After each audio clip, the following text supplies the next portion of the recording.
What's going on, folks? Ted from Nerd Immersion here, and I'm back with some more Tasha's Cauldron of Everything news. This time, we pretty much, I think, have the answer to all of the questions everyone had regarding races, the custom lineage system, and how that's going to work, because there was a Dragon Talk video that was released today with Greg, Tito, and Jeremy Crawford, and they pretty much answer all of those questions. I had made some assumption videos. I said I'm pretty sure we knew what we were going to get when it came to things due to the Adventure League rules, and it seems like that is definitely true, but also some of my original speculative ideas seem to also possibly be true. So I've watched the entire 26-minute video from start to finish. We don't need to watch all of that. I've got some timestamps and some good information here on some notes that I took while watching it. You and I can watch those couple of snippets, and then we can talk about it after. So let's jump over to their video here.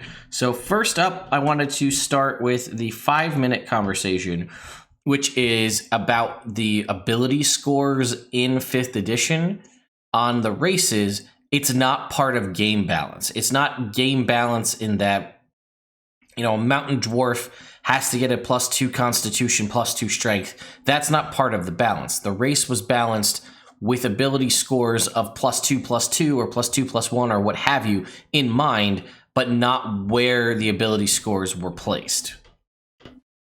We give people the option in Tasha's Cauldron to take whatever those bonuses are, and and there are many different examples I could give, but let's pretend you pick an option that gives you a +2 to intelligence and a +1 to constitution. You could take that +2 and that +1 and put them in any ability score you want. But the rule is clear. You can't put them in the same one. So this is not a way to take a +2 and a +1 and add them together into a +3 and dump them on the same ability score. Darn it. You can basically take them and assign them another way. This lets you, say, play an elf who, unlike a typical D&D adventurer, is not very dexterous. Might even be a klutzy elf, but is extra charming, and you take that +2 and put it in your elf's charisma. So I actually looked at my wrong note, but either way, the whole point that I made before is still true. There is where the ability scores land is not part of the balance, just what the numbers are. And you just heard him mention that concept of kind of what we saw in the Adventures League primer that we got. You can put an ability score anywhere you want. If you're and he goes on to say, and we could probably just keep watching, but he goes on to say things like, if your class gives you a +2 and a +1, you put that +2 in one stat, that +1 in another stat. You can put in whichever one you want, right? If it's +2 dex, +1 wisdom, typically for a wood elf, it could be +2 intelligence, +1 strength for your wood elf now, if you want. So that's how that goes. And then it's, again, the numbers, right? So if you are a half elf and you typically get a +2 to charisma, a +1 to 2 other ability scores, you can make that a +2 to strength and a +1 to 2 other ability scores. Same thing again with the mountain dwarf. It could be, rather than +2 strength, +2 con, it could be +2 dex, +2 intelligence if you wanted. So that's how that works out. He also goes on to say that there are some races that just have a +2 to something and nothing else.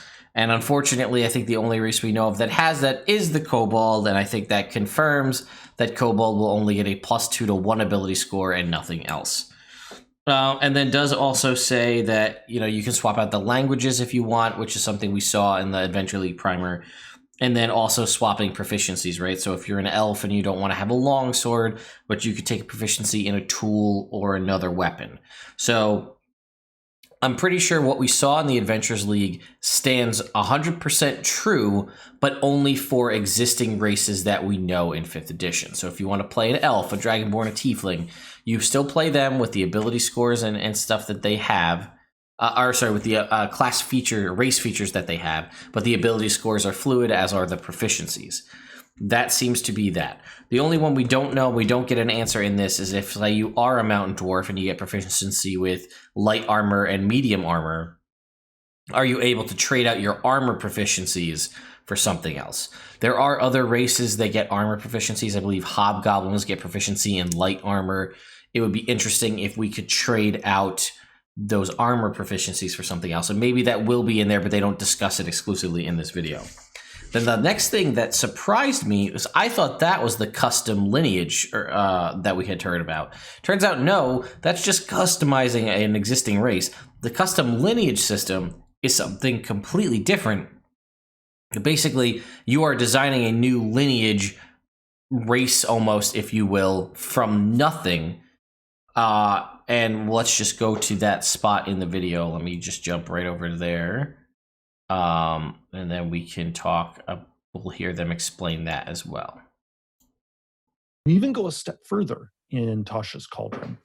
We have a sidebar where we allow you to create something we call a custom lineage, where if you want, when you create your character, you can decide not to pick a race at all. You can decide that your character comes from a lineage all their own, that, as a result, perhaps of your ancestry, or maybe magic or some divine descent, you have a group of characteristics that none of the game's races actually represent. And so we give you a little toolkit for selecting your character's traits to represent this custom lineage. It's similar in some ways to the variant human in the player's handbook, which was a little sort of toolkit for creating a custom character. But this goes just a little further in allowing you to create the character you want, who might, maybe you decide your character was born in the Feywild and just has some mysterious collection of abilities. Well, using the custom lineage, we let you give yourself +2 to an ability score of your choice. Pick a feat. You decide if you have dark vision or proficiency in a skill of your choice. And so you see, with options like these, you can create pretty much any character you would want. So there we have it. It is not exactly like a point system like I had originally thought, and a lot of people were out there saying from the start. If you go back and look on my lineage speculation video, I had said it might be points, and it could be a little crazy because people are going to be like, oh no, I'm going to be a human with my variant, with my feet and dark vision. And that's actually the example that he gave. So he said it's similar to the way variant human is. So right, you have normal human is just you get a +1 to every ability score. The variant human little kind of toolkit, if you will, is what he was calling it, was a +1 to 2 ability scores. Choose a feat and choose a skill proficiency, and then you got proficiency in common in another language. So what he's saying is if you want to do the custom lineage similar to that particular example, he said was a +2 to an ability score, a feat, and then either dark vision or a skill proficiency. So that makes me wonder, because that I think was using the human as the base example there, right? Because humans get the feat. But if you were to say, try to use the custom lineage on like a tiefling, does that mean you could say, I want to keep fire resistance, but I want to grab something else? But that's the man himself, the lead rules designer, the one who's working heavily on this document, this book that's coming out in just over like a day and a month and a day rather from now. So I wanted to get your opinion. So, I mean, I'd say probably right now, if you guys want to start in your own homebrew games, swapping ability scores around for races, you pretty much know how that's going to go. What there's in the Adventures League look like that's going to be the final product. This custom lineage system, though, I'm curious if there is tiers or a table that says, a feat counts as this many points, as far as custom lineage, creating your own race. And I guess I should say it's not really technically creating your own race. It's just creating your own backstory, but that alters and shifts your race.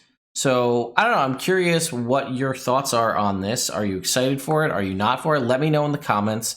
And I'll just say, guys, be a little respectful if you can.